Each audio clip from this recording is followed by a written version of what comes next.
Log Horizon, Volume 4. Chapter 2. A Lazy, Cowardly Princess. Audio source, WuxiaWorldAudiobook.com. Part 1. The group made preparations hastily. This was the abandoned school campus in Sandleaf Peninsula, the only Round Table Council member present. Crescent Moon Alliance's Marielle made a passive decision. They were to move in the direction of Shushi. These adventurers had no motivational factor driving them to protect a town belonging to the people of the land. But if they left them alone in this moment of crisis, it would become an uncomfortable memory. They need to at least warn Shushi about this. Based on this judgment, the group would be heading there for now. But there was a party that was moving independently from this decision. It was Tohya's 5-man party. They finished preparations early and were the first among the summer train camp groups to head towards Shushi. The streets seemed to be safe for now, but Tohya's party had to stay alert. They were currently keeping a further distance away from each other compared to when they were in the dungeon, moving in high alert formation through the fields. Rondel House conjured magic light, illuminating the surroundings more than a torch. But in the untamed lands of the alternate world, the darkness seemed impenetrable after nightfall. "What about there?" Tohya said every time he saw a building by the river.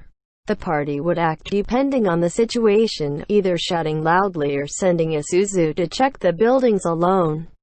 If the people of the land were still in the building for some reason, they might lose their lives easily if they were attacked by Sahuagin or goblins. Tohya thought these people had to seek refuge in Shushi for the night, and they were checking their houses out of their own initiative. "Hello? Is anyone there?" Tohya shouted towards the house, then turned towards Isuzu. She shook her head in silence. Seems like nobody was there, so there should be no problem. After Tohya's party confirmed this, they continued towards Shushi. "Everyone seems to have evacuated." "Yeah," Minori answered Isuzu. Tohya scanned the area around them carefully while listening to their conversation. There were no signs of goblins in this farm that was near the coastline. But it was close to the sea. No one knew when the Sahuagin would jump out from the darkness. The party split their attention in all directions and moved on slowly.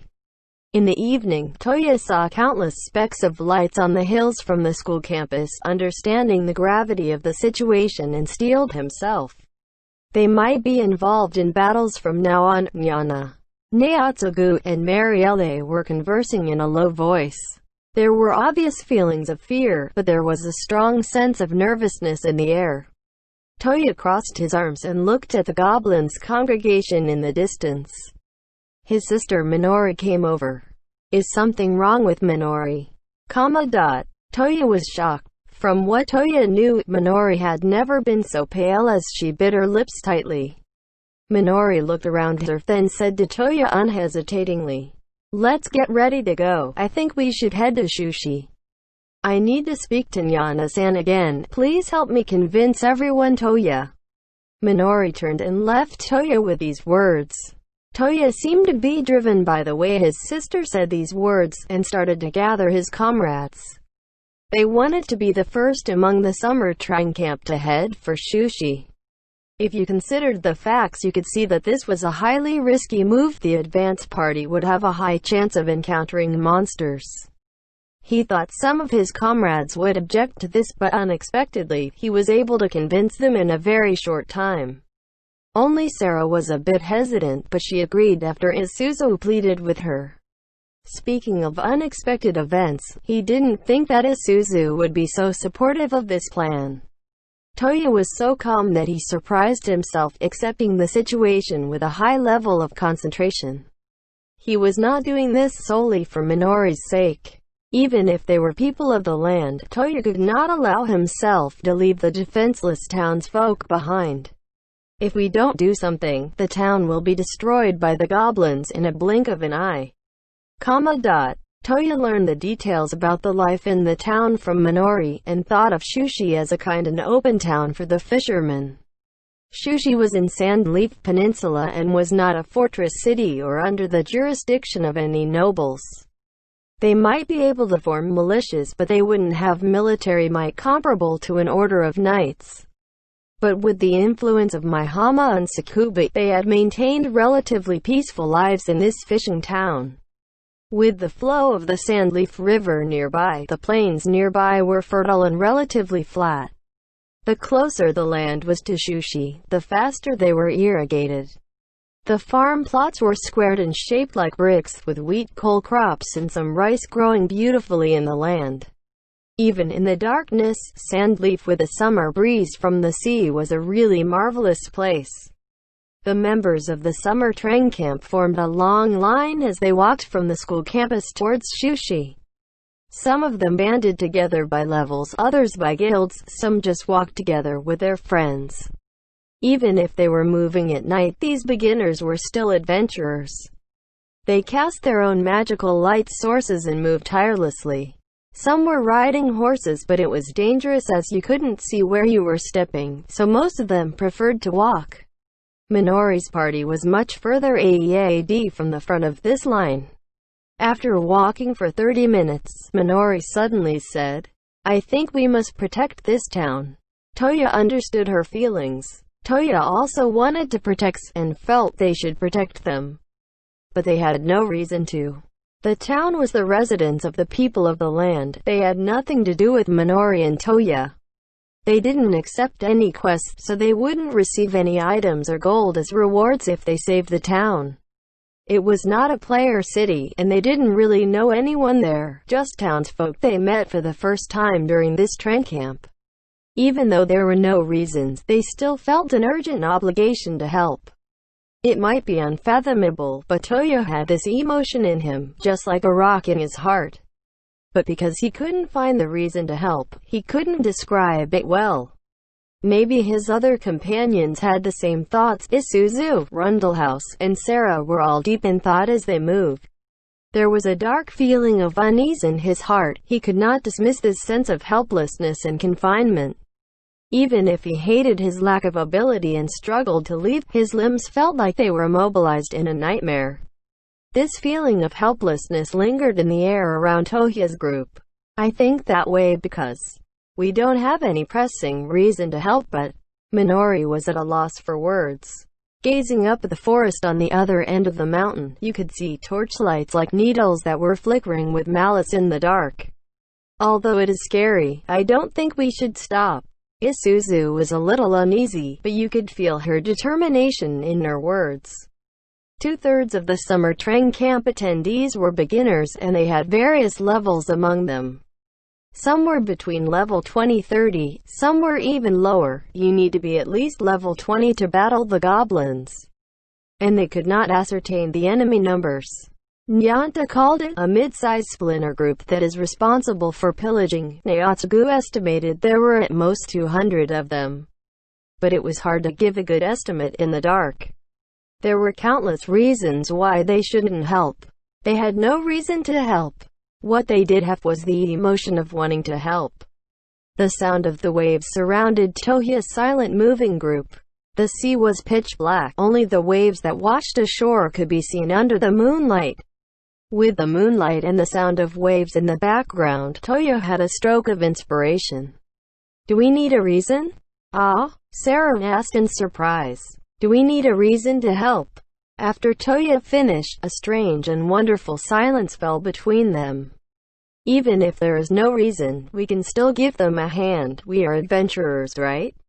Because this is an adventure. If the adventurers want to help, we can do so even if there is no reason, right?" As Toya said these words, the murky emotions inside him started to take shape. That's right. Toya questioned himself on why he was so troubled over this. Why was he trying to find a reason? Did he want to explain it to someone? You didn't need a reason to help people, right? Minori and everyone. Since we want to help, we should just help them. It's that simple, right? Because we want to help. Toya puffed up his chest and shouted. That's right. The first to respond to Toya was Rundlehouse. He nodded strongly and put his hand on Toya's shoulder, breaking his silence and showing his support. Foo, to think I was in a slight disarray. That is correct. We are adventurers. If we run away now, then why did we become adventurers in the first place? Wouldn't that be putting the cart before the horse? The goblins are nothing. Rundlehouse let go of Isuzu's slightly worried hand. I am also a small part of the adventurers. I don't want to abandon Shushi and escape to Akiba shamelessly. Please wait a moment. What are we going to do? How are we going to protect the town?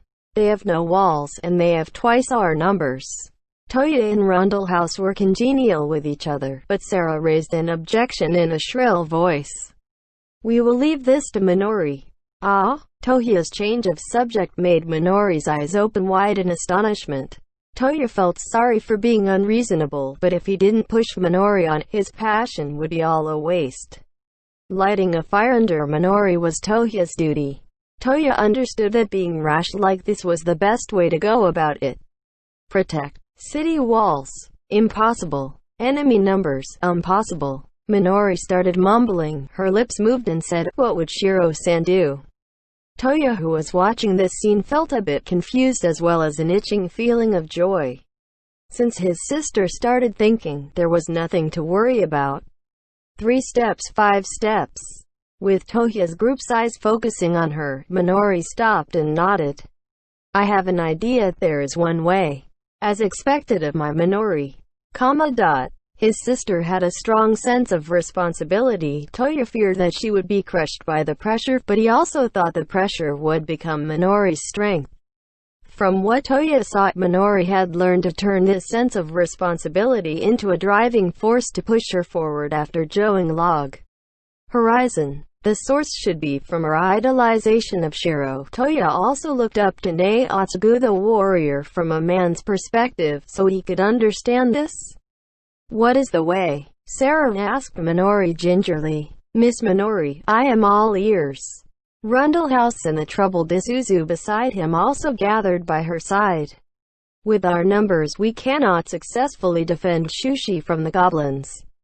Other than the goblins, we also need to contend with the Sawagan. Their numbers are more than double that of ours. Not all of the campers might want to take part. Even if we fend them off, the field will be ravaged, which will damage the town greatly. That's why we cannot protect. Minori was firm with her words. Even her brother Toya was dumbstruck by her attitude. The party was silent after hearing her words. Minori looked at the faces of her companions and turned around suddenly like a spring. Minori's instincts have become sharp. The big brothers have come to visit, checking for any naughty boys and girls who are up to no good. Baby, I am the old man. Nyana-san. Minori saw Nyana and Neotsugu. Shoryu and Rezurik were also not far behind. Sarah was already hugging Nyana's slender arms. Her feet were off the ground. Teacher Neotsugu. Toya straightened his back on reflex. Neotsugu was not a strict teacher who stood on ceremony. The problem lay with Toya's consciousness. He would straighten his back naturally in the presence of this veteran guardian, but the two of them usually chatted without any inhibition about girls and panties. Nyana-san. Minori's expression was a bit worried. She didn't want to back down. She looked at Nyana as if she wanted to stare him down and said, "Please give your permission," then bowed. That's right, Chief Nyanta. Teacher Neotsugu, this is the time where you should watch us walk away in silence. That's the manly way to do it. Toya stood beside Minori. Minori must have thought of a way. She looked up to Shiro and had been learning things in order to catch up to him. She must have a plan to break the stalemate, and if that were so, Toya could not let Minori be the only one caught in the spotlight. There is no need for permission. Adventurers are free by nature. If you have made up your mind, even if the enemy has higher levels or if you need help from your guilds, adventurers are free to work towards their goal. But Minori, this will be quite a difficult path to travel. Nyana seemed to know everything. Minori nodded her head to show her determination. Understood. Puck also said that night is short, the summer night is shorter. So we should hurry, right? Minori cchi. Nyanta allowed Sarah to hang from his arms and gave them a sharp look. Toya and Minori looked at each other and bumped their fists together. Part 2. One party approaching from the eastern hill, another party 40 meters behind them, two other parties coming from the northwest. The moonlight casted dark shadows of trees in the forest. Minori used the binoculars she borrowed from Naotsugu to survey the area from the top of the tree and reported to her teammates below. Roger. Understood. I will start chanting. Minori's party was at the tip of the forest in the hills near the Sandleaf River. It was almost midnight. They were a distance away from the road and on a hill the size of a sports stadium, standing by in the forest. Minori climbed up a big and steady tree to survey the surroundings and relayed the findings to her comrades. Her duty right now was to reconnoiter the area. Toya, who already had damage intercept magic cast on him, used this barrier, which had the effect of a mirror, to charge into the darkness. He was on his way to lure the goblin party from the eastern hills. After a while, there was a sharp sound of a bowstring followed by the roar of goblins rushing nearer through the grass. Toya received an all-round battle training in Log Horizon, including the use of the bow, which was not suitable for dungeons. Samurai were compatible with bows and arrows and could equip horse-riding bows or strongbows. Toya used a strong bow to attract the attention of the goblins from a distance away, attempting to lure them to his party's position. Approaching, two parties noticed us. Minori's warning made her comrades take up their weapons and steel themselves for battle. In this open space, the distance where a battle would start was much further away. The tactics were different from that of the narrow dungeons. The monsters and adventurers would see each other from far away, and ranged attacks would start before they engaged in a melee fight. But there was a downside to this long-range battle, as they might attract the attention of the neighboring enemies as well. Toya attacked with a bow and drew two parties of about 10 monsters in. They were unable to confirm the number in the dark, but Minori estimated from the swaying torches and the sound of the grass. Please start a countdown, Sarah's tense voice stated. Minori looked closely into the darkness with her binoculars. Phosphorescence appeared in the darkness, illuminated by the moonlight. Moon Phi Drop was an expensive mid-level eye potion made by pharmacists. By using these eye drops, you would be able to see clearly in the dark like a cat. The effect lasted for 24 hours. This was also a consumable provided by Naotsugu. Minori concentrated and started counting down. Sarah filled her staff with a spell she prepared, and activated it when Minori counted to 0. About 30 meters away from the party, a sudden noise came from the forest and the wild grass twisted densely in the night. One of the 3 healer classes. Druid. Each of the 3 classes had their own unique spells, but they were not limited to just healing. Druids were mages that could use the power of the forest. Their magic came from the mysterious springs of Mother Nature. They were not prominent in places like dungeons, but in the open world like this, the potential power of nature could not be ignored. Druid was not a magic attack class. Their direct attack magic lacked power, but they were able to use a variety of magic. The spell Sarah casted, Willow Spirits, could affect the surrounding plants, stimulating the growth of branches and vines to entangle and bind the enemy. Here they come. Toya threw out his strong bow behind the tree, drew his sword and faced the front. The binding magic Sarah prepared in advance had been activated based on Minori's gauge of distance to only trap the enemies at the back, leaving Toya and Rundlehouse to take care of the enemies in front. I can see them clearly. I leave the opening ceremony to you, Toya. Make us proud. Rundlehouse had been adjusting his thinking in the recent battle training. He understood that he would have a chance to shine even if he left the start of the battle to Toya. He was more patient about using his magics and would not think about stealing the show. He was now casting a spell to buff Toya's attacks, Icle Blade. After Rundlehouse finished casting, a chilling cold entwined Toya's blade, the icy surface flashing in the dark. My spell is different from an enchanter's. It will only cause a few additional attacks, so go all out right from the start. Toya nodded to acknowledge Rundlehouse. We need to end this fast. The goblins were more formidable than skeletons. The group at the back broke free from the binds and were on their way here after some time. Sarah's spell could bind all monsters within a certain area and hinder their movement, but the effect was short. Not only the group behind, the second party was also on its way. There must be even more hidden goblins in the hills. Nyana said there were at most 200, but that was wrong. There were squirming movements all around the dark, shadowy forest. They could not imagine how many enemies were still in the dark. Rudy, conserve your powerful spells. We will win this by superior numbers. I can support for 30 seconds. Maestro Echo. As Isuzu supported with her magic, Toya and Rundlehouse attacked the goblins. Swords and magic danced in the air. Rundlehouse understood Isuzu's instructions and repeatedly used small-level spells in lieu of powerful single-shot magics.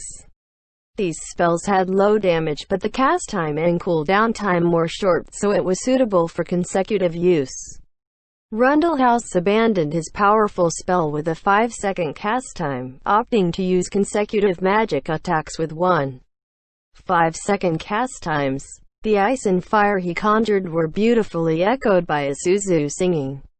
A dark red music note followed every fire attack that hit. A sea blue note would complement any ice attack that connected. Isuzu the Bard had low attack power. This was the fate of all support classes, something that could not be helped. But she was able to do other things because of this. Isuzu received information from her 5 senses and duplicated Rundlehouse magic through singing half a beat slower. Being able to replicate an ally's magic attack, the ultimate skill of the Bard. A sorcerer naturally had high magic attack, so what would happen if all the magics were doubled? Isuzu's voice could only last for 30 seconds, but it was more than enough to defeat the group of goblins.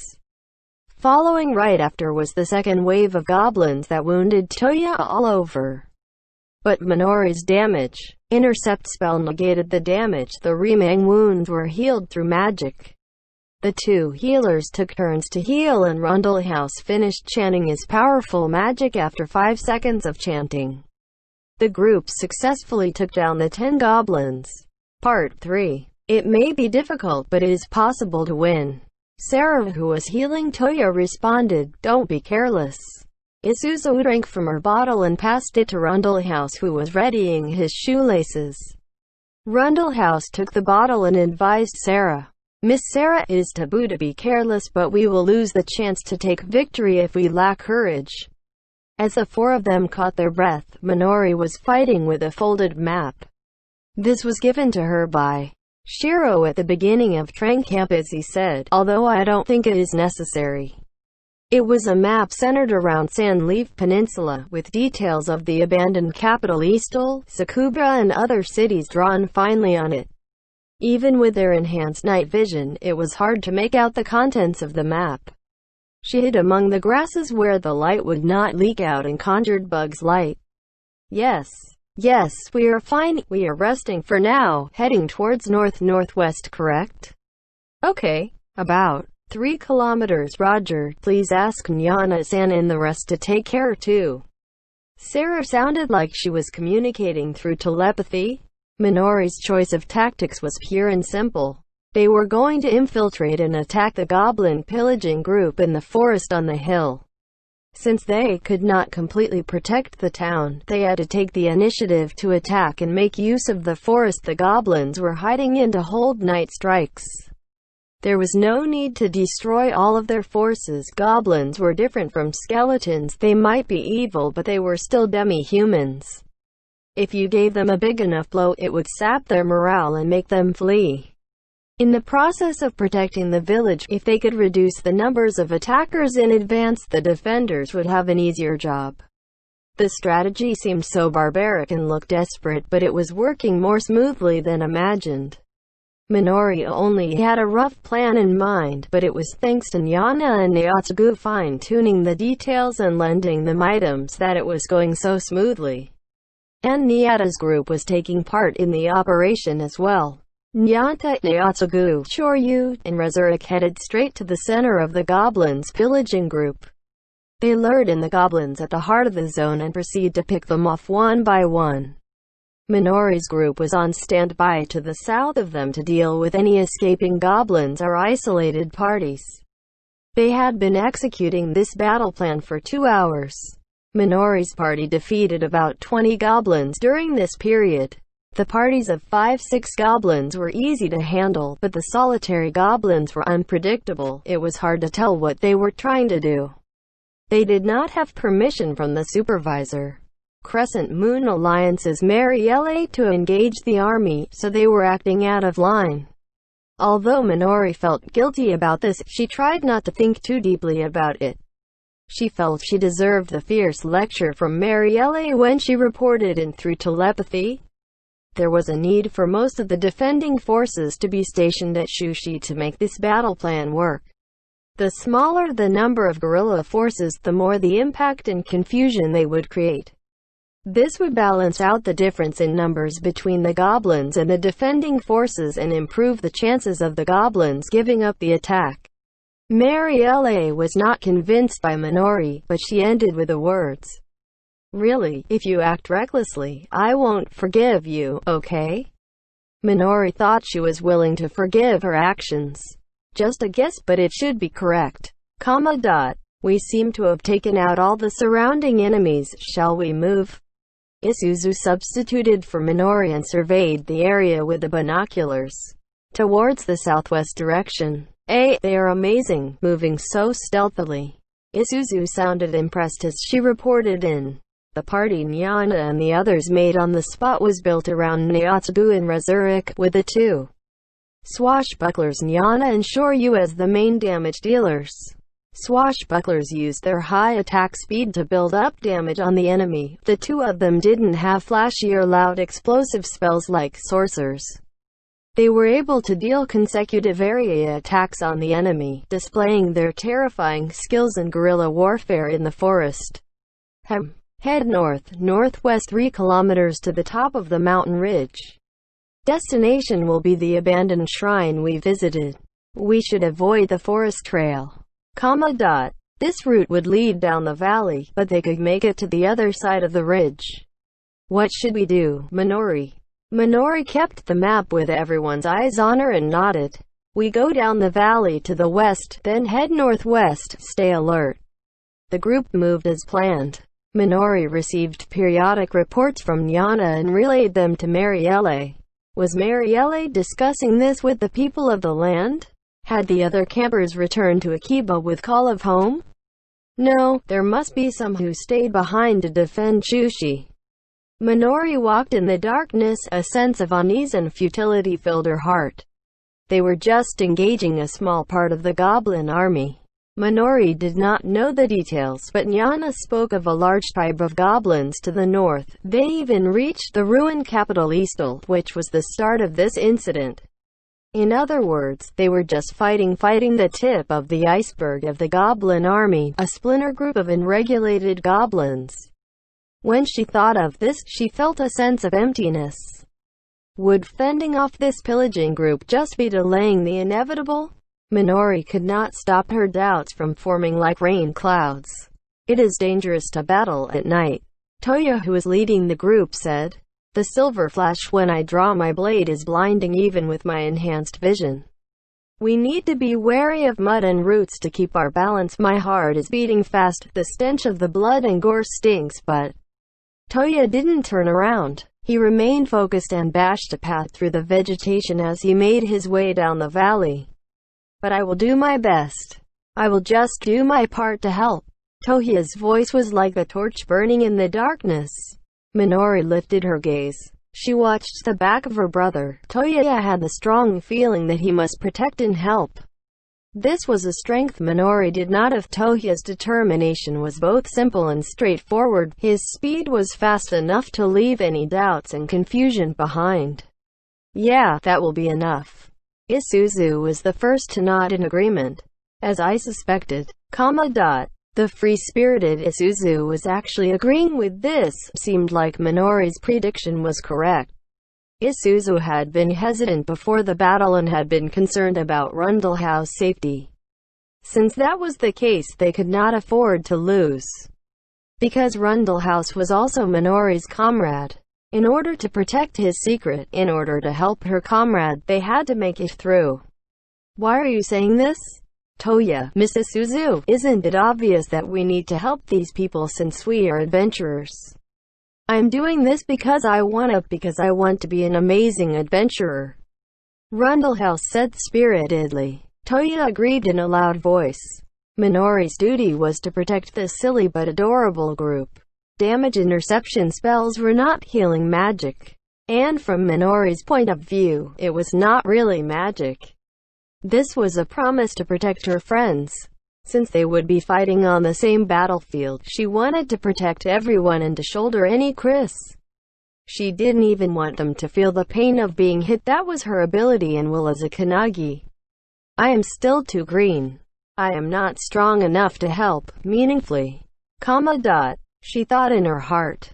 But even so, she carried on to think. She would not say something big like, one day I will. She wanted the strength tomorrow or even today.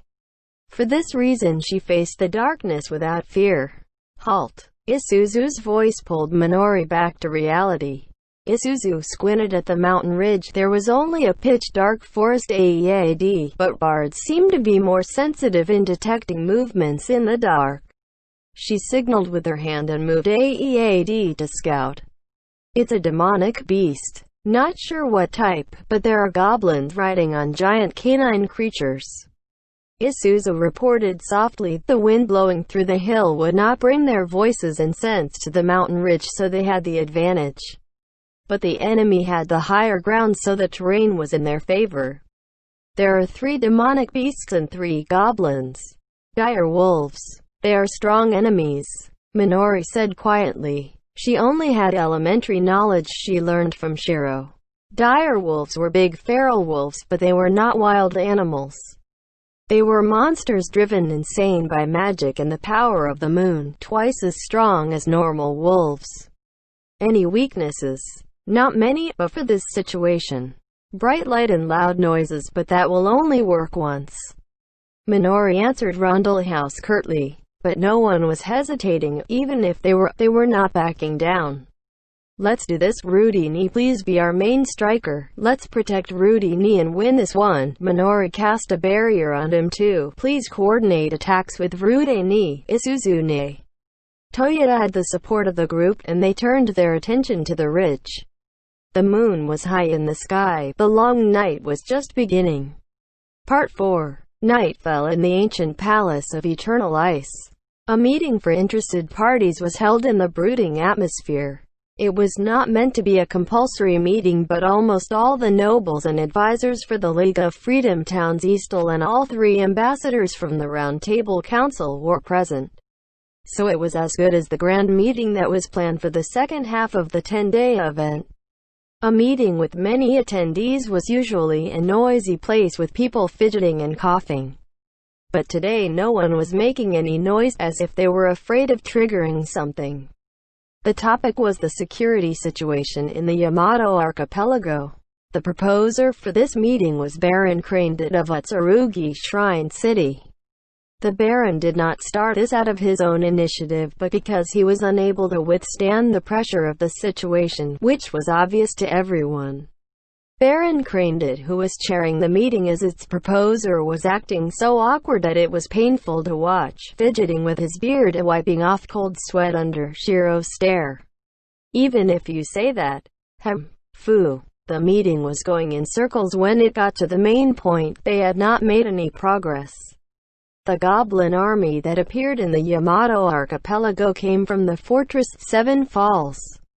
That came to raise our land. That's it. After Baron Cranedit, who had obviously been forced to chair the meeting, stammered out this speech in a shrill voice tens of minutes ago, there had been no further progress. From the viewpoint of the nobles, they want us to go into this topic ourselves and gather our intelligence and force more concessions.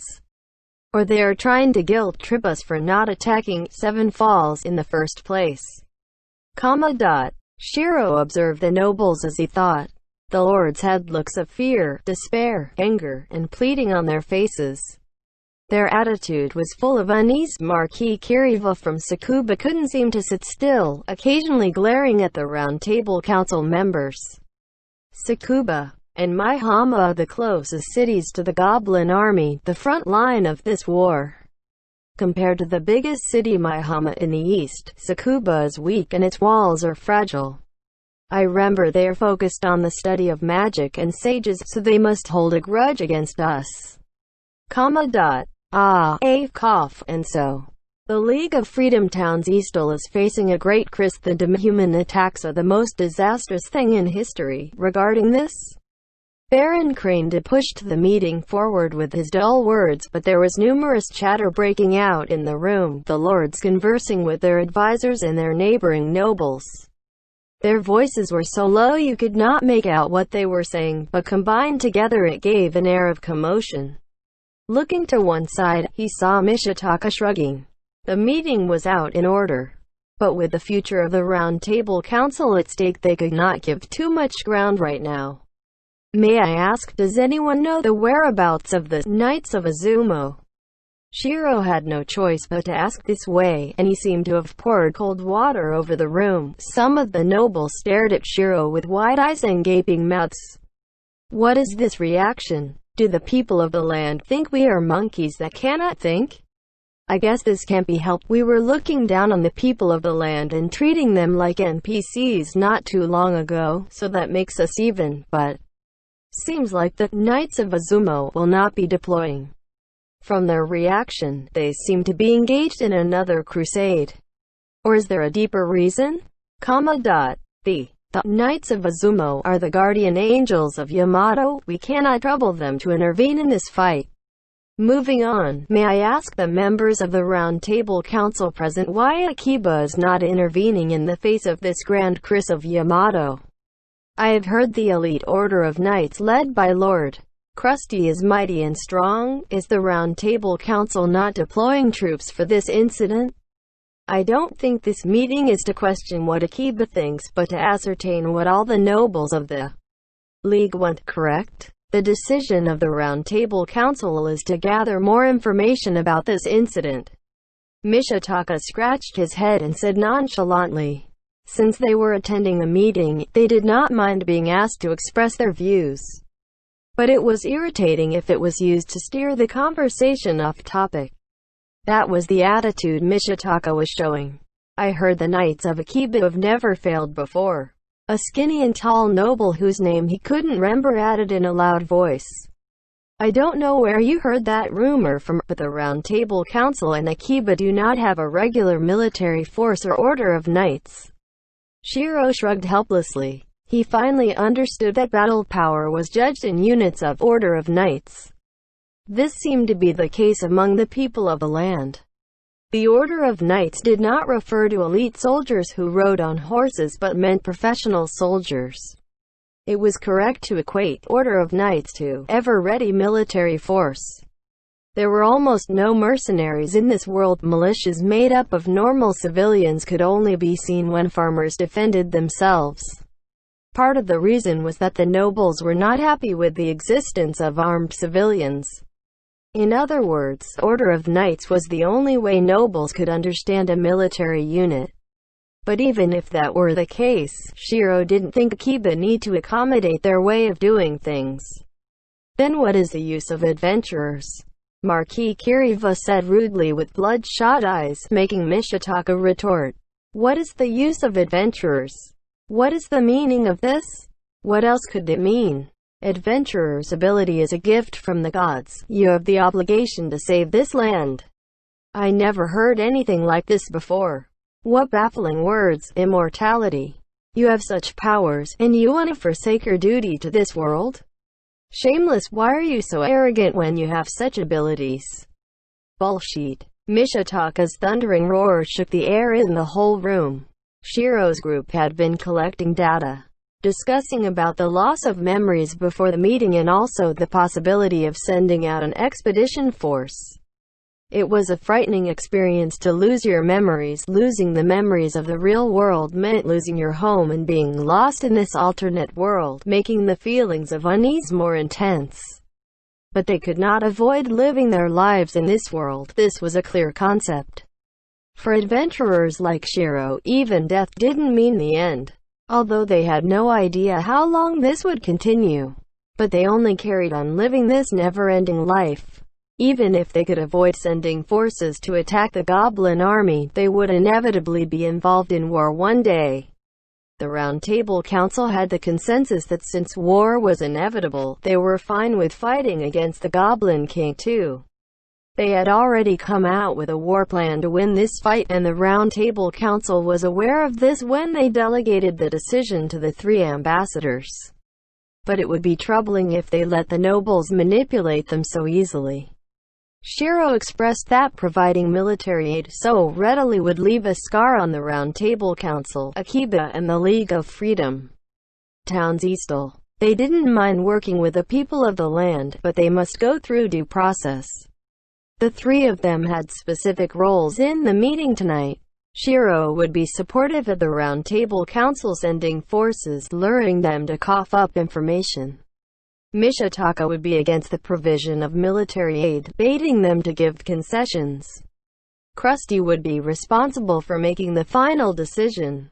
Put simply, Mishitaka's opposition against Marquis Kiriva's request was going by the script, but there was a fury beyond his acting in his roar.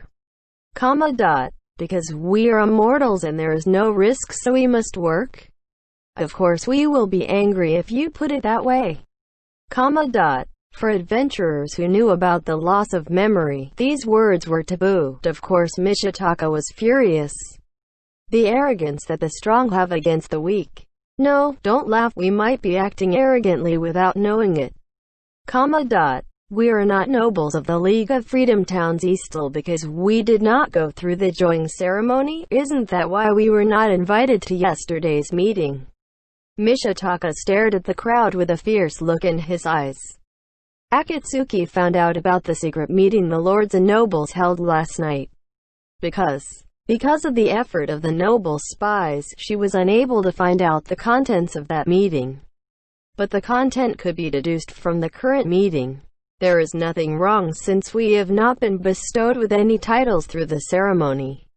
But to hold a meeting only between the nobles and then making a one-sided request from Akiba and the Round Table Council for help, what is the reason behind this? We did not take part in that meeting. Do we have the obligation to accept the request in this meeting? What do you think, Baron Craned? Yes, we definitely do not have this sort of thinking. Lord Mishitaka, you are mistaken. I am not a lord. Didn't I just say I wasn't bestowed with any title? Even if you say so. We the nobles of the League of Freedom Towns Eastal did not come to a collusion. Anyway, we did not gather together to request Akiba to send troops. There is no such thing. Baron Craned stammered badly under the intimidation of Mishitaka. The request for troops is Marquis Kiriva's personal request and has nothing to do with the League of Freedom Towns Eastal, correct? Shiro responded. This made Marquis Kiriva panic. You mean I orchestrated all of this out of my own selfish desires? My dear allies, Earl Kashiwazaki, Marquis Taihaku, Chief of Lake Suwa, why are my dear allies not saying anything to the adventurers? It is not the opinion of all of us, not a consensus. But many of us hold this view, is glorious and mighty.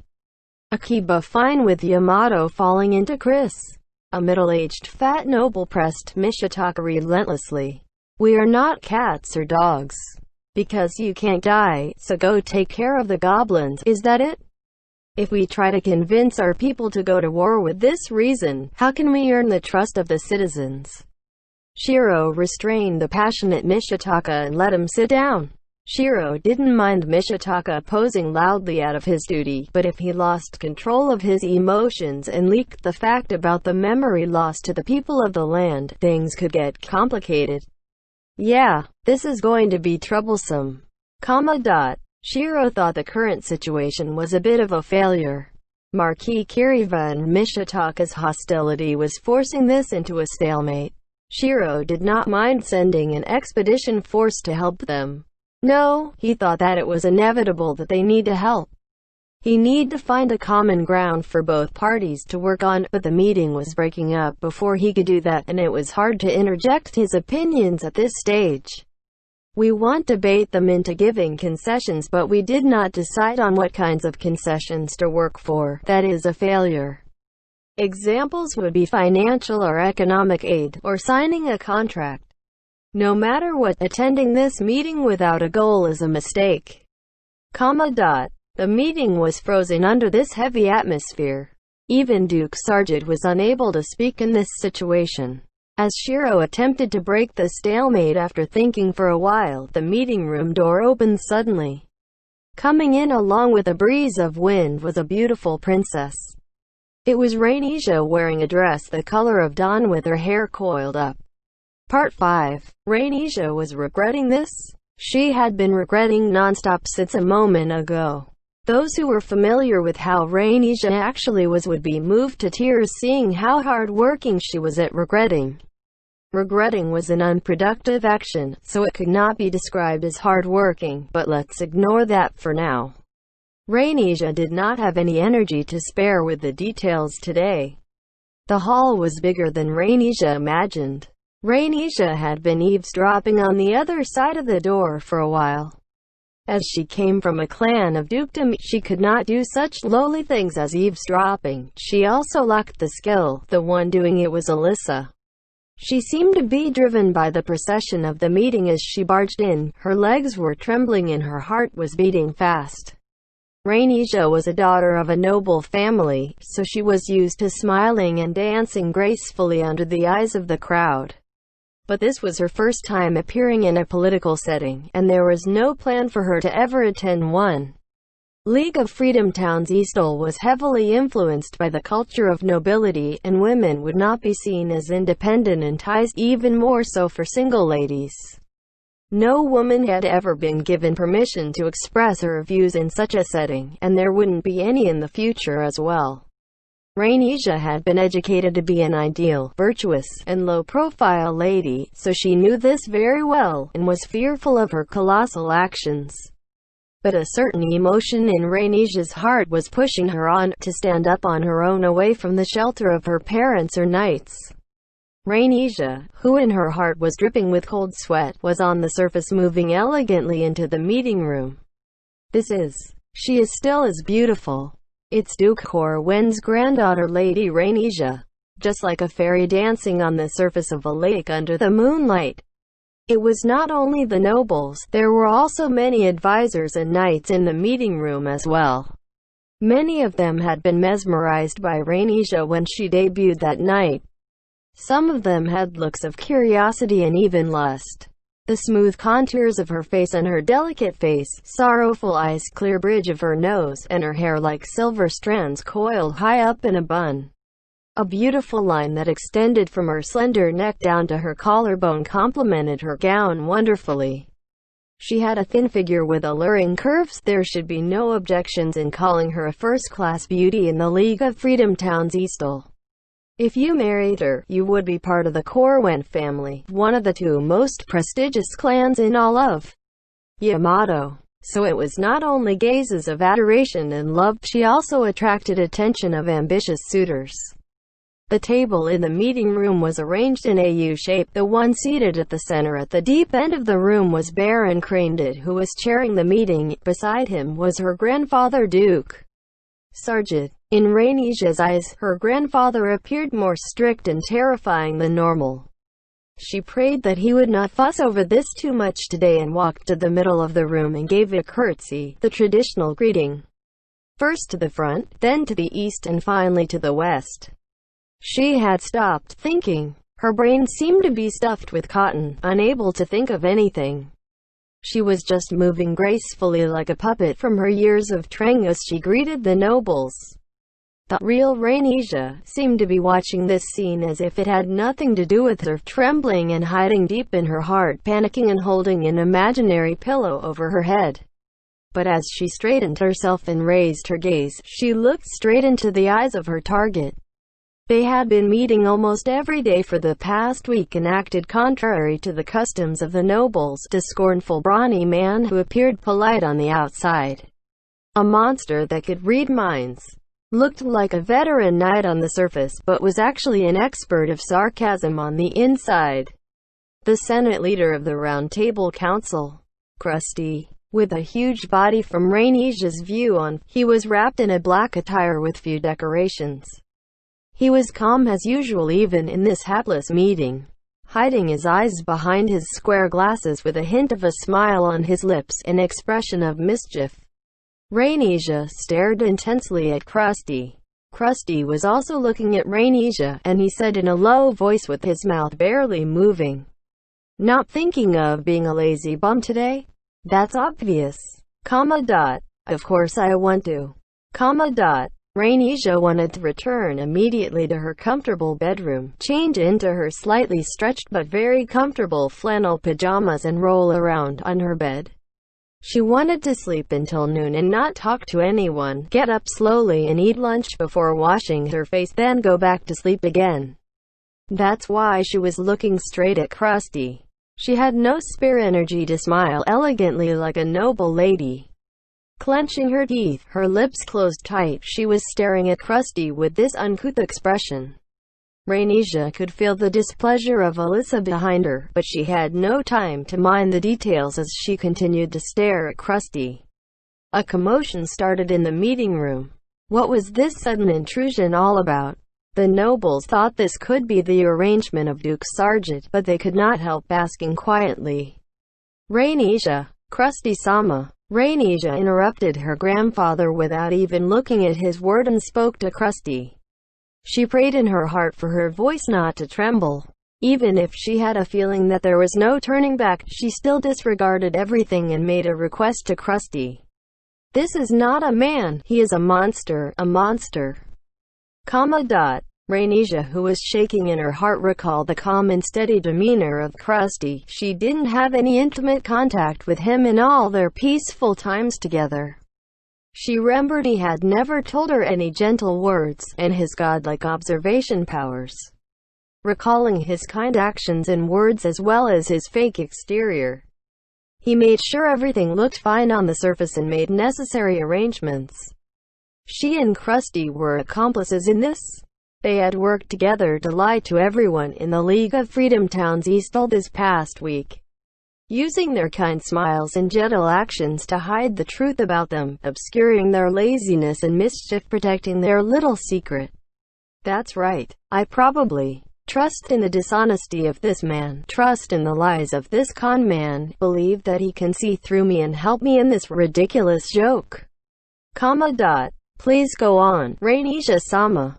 Crusty said politely, and Rhaenyra acted in concert and moved closer to him, the two of them less than 1 meter apart. "I want to go to Akiba. Please escort me," Rhaenyra informed clearly. Her heart was peaceful and calm, even the noise from the meeting seemed to be so far away. Her heartbeat burning earlobes, and the change in Crusty's slight squint of his eyes as his expression changed all seemed so clear to her. "Crusty-sama once swore an oath to me as a knight to stay by my side during the period of this meeting, so I beg of you, I have to make a trip to Akiba." "Head to Akiba? To do what?" "To recruit a volunteer army." She could feel the nobles gasp at her words. The Round Table Council governed Akiba. The adventurers of Akiba were the military force of the Round Table Council, the military forces referred to as Order of Knights in this world. So she was heading to a city not under her jurisdiction without permission to request the Order of Knights for aid directly. According to the common sense of the nobles, this was an action that belittled the Round Table Council's authority. But if Crusty, Senate leader of the Round Table Council, accompanied her for the trip to recruit a volunteer army, the situation might be different. Rhaenyra was only asking Crusty the Knight to escort her, so even if Crusty accepted this role, the Round Table Council might not be so forgiving. The worst-case scenario would be her execution by guillotine for inciting a war. But her actions might have positive effects on the Round Table Council, since the adventurers would likely avoid executing a princess escorted by their Senate leader. But would Duke Sargeant allow his granddaughter to act so willfully? The nobles let out moans that seemed to be a mixture of disappointment, acceptance, or joy. Krusty would most likely reject her. This was just a whim of a little girl after all. But Rainisha continued to look at Krusty straight in the eye. I think this is a very troublesome matter, correct? Yes, it is. Rainisha nodded with a gentle expression of a lady. But she was not as calm as she appeared to the people in the meeting. If possible, she wanted to lean on Krusty and cry. That was how desperate she was. Why are you doing this? Krusty Sama said that adventurers are a free people. I am just an ignorant girl. I do not understand political affairs, and also why my grandfather and the others are hiding the news that the Knights of Azumo are currently missing. The meeting room was engulfed in curses and swear words this time. Criticism of Rainisha's ill-conceived words was loud enough to shake the walls. Alyssa drew her dagger to protect her mistress. The nobles were even more animated upon seeing this. You have really done it this time. Please accompany me when the time for apologizing comes. Rainisha replied to Krusty with an expression of resistance from the bottom of her heart. This was not an expression befitting the blooming winter rose of Eastal, but almost no one noticed the slight change in Rainisha's expression in this vast meeting room. The accusation that Duke Sargent's granddaughter had betrayed the League and leaked information to the Round Table Council was still reverberating in the room. What are you thinking about? So Krusty Sama is not all-knowing. Nothing. I am not thinking of anything. I just don't want to be a disgrace to the Corwin family. The young man beside Krusty, who looked like a mage, claps his hands loudly. The sharp sound shook the air, stunning all the lords and knights and silencing the room. It was probably a form of psychological magic. Rainisha turned in the sudden silence as if she was protecting Krusty and said, just like what she told Krusty, she was not thinking about anything. She was just going with the flow in her heart and making it up as she went. The adventurers are free. We might be weaker than the adventurers, but that doesn't mean we can use our weakness to bully the adventurers and use them like tools. I want to go to Akiba and plead with the adventurers in that city. Krusty Sama says the adventurers are free, so if any adventurers are willing to help, they will not intervene. Be it 10 or 15 people, I want volunteers who are willing to aid us. Since we want to ask the free-spirited adventurers for help, we need to have the proper etiquette. My grandfather taught me that proper etiquette cannot be expressed with only elegant words, so I want to go there and stand on the street to plead with each adventurer face to face. She said it out loud. Rainisha had lost all her vitality and almost collapsed dizzily, but a pair of hands supported her shoulders. Can I leave the rest to you, Shiro-kun?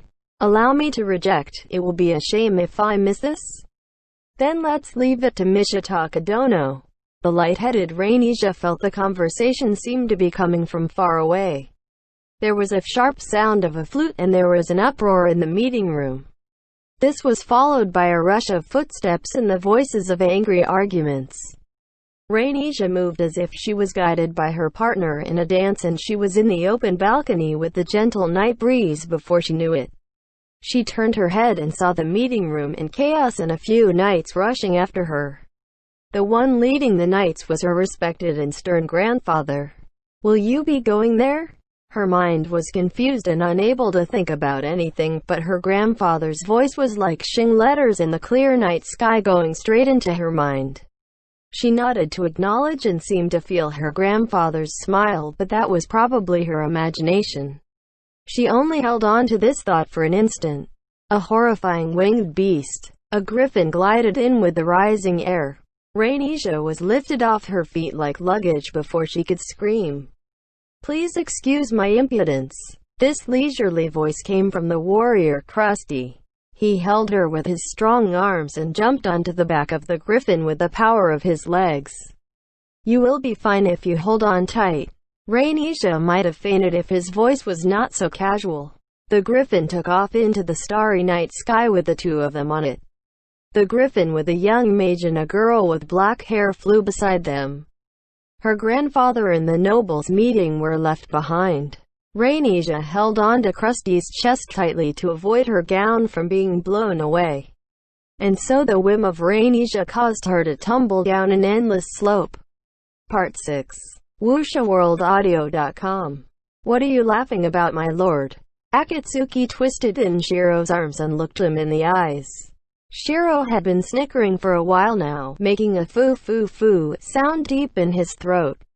The griffin tore through the air of the starry night sky, flying northeast.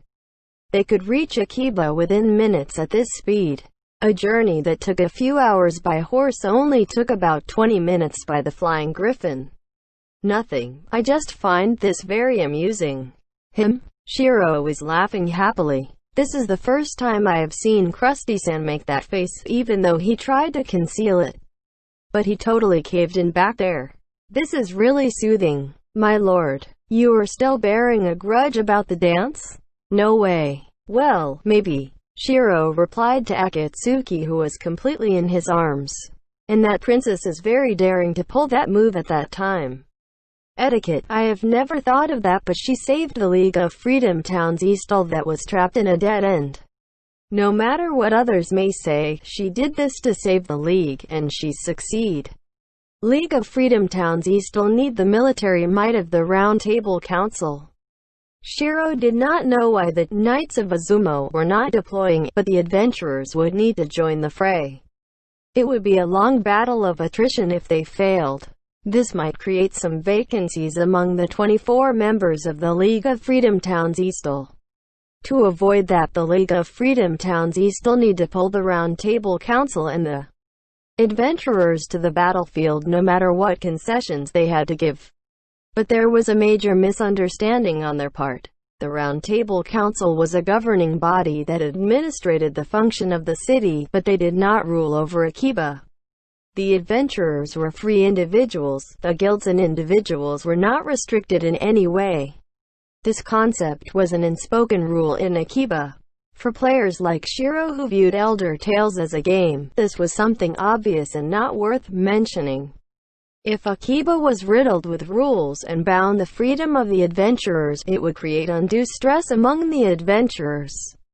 The ambassadors from the Round Table Council led by Krusty had the authority to provide military assistance against the Goblin army, but they also need to fulfill a condition. There was only one condition: they need to get the support of the adventurers in Akiba when they announced their decision to send aid. If they failed to do this, Shiro and the other ambassadors would lose their standings in Akiba. Although the current Akiba was unable to sustain itself economically in terms of food, it was very strong in the military aspect. With the development of new products using the knowledge of the old world, they would definitely improve on this and build a strong economy. Put simply, it was hard to entice Akiba with rewards since Akiba was a prosperous and rich city. Since neither gold nor provision of technology would work, League of Freedom Town's Eastall had nothing to negotiate with. In reality, Akiba need a lot of raw resources such as food. The players with their knowledge of the old world were always striving for comfort. They would not be satisfied with tasteless soggy crackers anymore. But the nobles did not notice this in their short period of time together. Shiro already had a plan in mind to hint at what concessions the Round Table Council would want if the meeting progressed peacefully and to handle the necessary negotiation. But some of the nobles led by Marquis Kiriva exploded emotionally, forcing the meeting to a stalemate, and Shiro was unable to play his cards. She might not know this, but she not only rescued the nobles, she also saved the Round Table Council. Honestly, Shiro agreed with sending out an expedition force. This was something they could not avoid in order to live in this world. Since it was inevitable, they should fight when the conditions were in their favor. The nobles treated the adventurers as some invincible army and wanted them to join the fray, but there was a flaw in this view. Adventurers also bore some risk as well, and that was memory loss. Krusty proved that just 1 or 2 deaths would not wipe out all your memories, but it was still a terrifying pressure. This information was still classified within the Round Table Council, but they would need to announce it to the people of Akiba one of these days. When the time came, what elements would the Round Table Council need to maintain security? Shiro had lost a lot of sleep over this, but now he thought the element would be acceptance, the awareness of the risk involved. Because death had lost its meaning, so life without an endpoint would be chaotic. The concept of going from the beginning to the end was not applicable, so life would go on without a destination and lose their way. The ambassadors of Akiba might be willing to assist the League of Freedom Towns Eastal, but they mustn't be manipulated by the League, or they would lose the acceptance of the populace. She wants to do this directly. Princess Rainesia said she wanted to convince them personally. Plead with each adventurer one at a time. She said it with determination. World Fraction. This foreboding term pressured Shiro's heart. Where did he stand in all this? In Shiro's eye, the demi-humans were monsters, an enemy in the game. Regan said they were the cursed result of the First World Fraction, a twisted nightmare. Shiro was a normal graduate student living on Earth. Elder Tales was just a game. Regan said the adventurers were summoned to this world in the Second World Fraction. It was only natural that Shiro was immortal since this was a game. Regan thought that the spirit theory and the process of the reconstruction of the body with the soul was a system linked to the secrets of creation in this world. Where was he physically right now? Shiro worried about this. Is this body that was flying through the sky on the back of the Griffin a dream? Or was the one moving a mouse behind the computer a dream? This line was becoming blurred. If he lost his memories while bearing this worry, he would definitely fall into darkness, and so would all the other adventurers. Who could save them then? Such a helpful third party did not exist. The only way they could seek salvation was through acceptance. Shiro did not know how he could find this acceptance, and this world would not give him the time to seek the answer. The days passed by at a horrifying speed, becoming the past in an instant.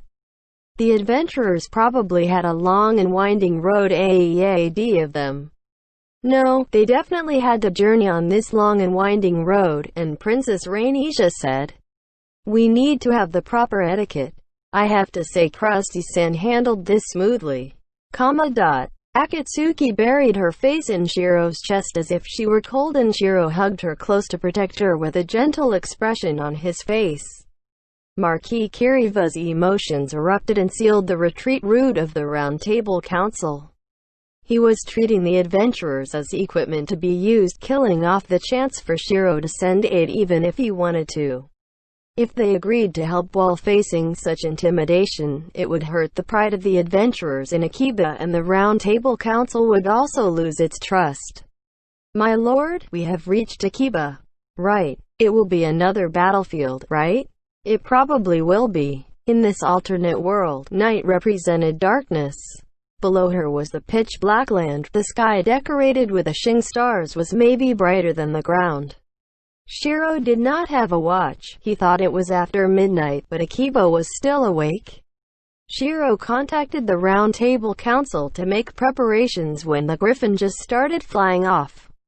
Roderick from the Roderick firm should have finished by now to coordinate with Shiro's plan. The bright lights shing in the darkness of the night was Akiba. It looked like just one single light, but the light split into countless torches as they got closer. Further in, they could make out the torches surrounding the central square, a circle of fire the size of a ring. Akiba's biggest battle guild D made this temporary landing point in a short amount of time to welcome their leader back. The mounts, which didn't have any night vision, landed in Akiba with the bright guiding lights. The night was only half over. Name: Alyssa. Level 12. Race: Elf. Class: Maid. HP: 629. MP: 589. Equipment: openwork parasol. Gorgeous and colorful parasol knit from fine yarn. A necessity for servants who protect their nobles from sunlight. Brownie duster. A magical cleaning tool given by a brownie. His reward for completing its quest. Increases the effectiveness of certain subclasses, raises friendliness of NPCs if given to them as a present. It's a mystery as to who gave this to Alyssa. Maid clothes. a set of uniform for maids. Although some people of the land use these, what Alyssa wears is a special protective gear for her subclass. She seems to like this because it is comfortable and sturdy. End chapter.